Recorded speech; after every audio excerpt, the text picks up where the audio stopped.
కోరేది ఏంటంటే ఏ ప్రవచనాలైనా గొల్లలు అనకుండా యాదవులు యదువంశీకులు అనేది మీ ప్రవచనాల్లో మాకు మీరు చెప్పాలనేదే మేము కోరుకుంటున్నాం.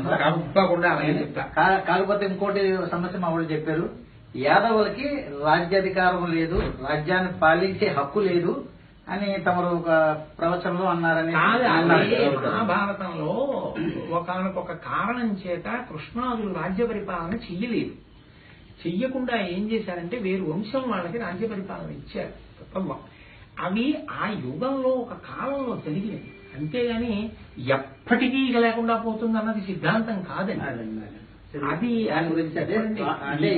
రాజ్యాన్ని పాలించినవి ఉన్నాయి కదండి, ఎందుకు లేవు? దాని గురించి ఎందరో రాజులు పరిపాలించాడు, ఎందరో రాజులు.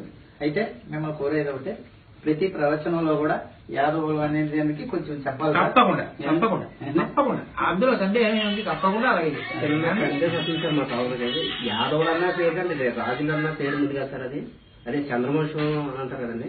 చంద్రవంశమా మరి యదువంశం అండి? మంది యదువంశము అనే ఉంటుంది, కానీ చంద్రవంశం అనేటటువంటి దాంట్లో పాండవులు వచ్చారు.